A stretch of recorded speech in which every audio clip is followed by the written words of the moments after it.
guys, it's Jaleesa here, back with another video.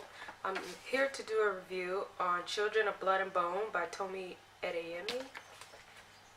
It is a fantasy YA novel. It's the first of, I want to say, a series or a duology. I'm not really sure yet. I know there's at least a second one planned. This story follows a young teenage girl named Zelly who witnesses the death of her mom.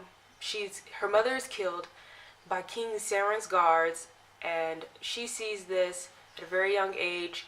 Her mom is one of the different types of magic people known as the Magi. There's 10 different clans, and they can control different things. Her mom is a reaper, which means that she can control life and death, summon animations, things like that. There are also people that can control animals, water, the earth, disease, many other ones. Zelly is basically like her mother, but Zelly is a diviner. A diviner is someone who is basically a magi without powers. So their children are known as diviners, or people that don't have their power are known as diviners. They are classified by their white hair and silver eyes for the most part. When the child reaches 13, it's normally when they get their powers. But in this story, magic has disappeared. And once the magic disappeared, that was when King Saren started to kill the adults, or the people who originally had their powers. So he's a psychopath, obviously. But this story was Zelly. She has no powers, and she is thrown into a leadership position to where she has to try to find a way to bring back magic for her and other diviners just like her. She eventually runs into Princess Amari, who is the daughter of King Saren. Amari runs away after watching her father commit a crime, and she chances upon Zelly, and then they start their journey to try to bring back magic. They're also with Zelly's brother named Zane, I think. I'm not really sure because the way his name is spelled, but I couldn't really figure it out. And while they're trying to bring back magic, they are hunted down by Amari's brother, Prince Enan, or Enon, however you want to say it.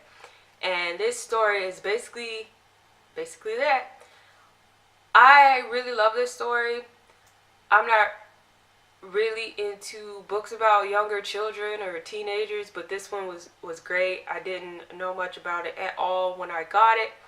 I was looking up black fantasy authors, and I saw this, so my husband pre-ordered it, and I got it and read it. It was great. The plot was simple enough. I enjoyed the plot.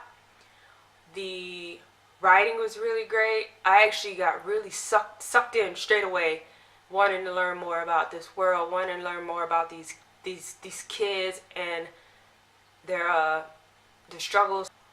I thought it was really, it was dark. I expected it to be dark, but not as dark as it was. I felt sorry for the prince and princess having to have a crazy bastard for a father. But I will say that I enjoyed the fact that these two girls were from two different walks of life, with Zelly being poor and just being bullied for how she is, how she looks, and Amari being the princess, being from such a rich family, and people just assuming that life is so great for her because she's a princess. So to bring those two together, the way that they form a friendship, I really enjoyed it, because at first it wasn't Zelly was not there for Amari. Enon was an interesting character. He changed quite a bit throughout the story. I feel like he probably was most conflicted. I feel like he didn't really know what to do. He was all over the place. I didn't mind it. I actually really enjoyed the fact that everybody in here was flawed. They all made some sort of stupid decision at one point or another. They felt like real people to me. Um, the father, King Saran or whatever his name is, he is a fucking douchebag and a half. And I can't imagine having a father like him. The fact that he was willing to go and just kill people for no reason. If there's no magic, then why are you killing them? He's just hell-bent on destroying any diviners that he possibly could get his hands on. It was scary. He wasn't even a huge part of this book, but he was terrifying. The fact that this grown man is doing this, because most of the people that are diviners are children, because the adults, their parents, were killed years ago. Once the magic disappeared, he killed them. He left the children alive, but now they're going through life with no parents. They have no money. They're just outcasts. They're treated like shit. And this king does not care. He doesn't even see them as people. He's garbage. There was something that I thought was very interesting. The fact that Zane, or Zelly's brother, never had a point of view in the book. I wish I could ask Miss Adeyemi why that was, because I was like, okay, well, Amari and Zelly and, you know, I don't have their own points of view, but there wasn't one for Zane. So that, I thought that was interesting, because he was with Zelly throughout the entire book. Maybe that's why. I think the gods that they have in this story, so each of the Magi clans has their own brother god or sister god that is basically their spirit guide or their power guide. So, and I thought that was cool. I've never heard of anything like that. I mean, I guess it kind of could be like Greek mythology, how they have the god of the hearth or whatever, or the god of war. Or, it's kind of like that, but more interesting. I did give this 5 stars because it sucked me in. Is it perfect? No, I don't think there is a perfect book out there, me personally, but this one was very close. There was a word that kept being repeated that kind of drove me a little insane, but if you know me on like a personal level, you'll know that I'll find something stupid in a book, like a word that's repeated, and it will aggravate me. There's a word in here I'm not going to say, because if you don't notice it, then I don't want to screw the book up for you. Overall, this was great. I guess that there's actually going to be a movie made.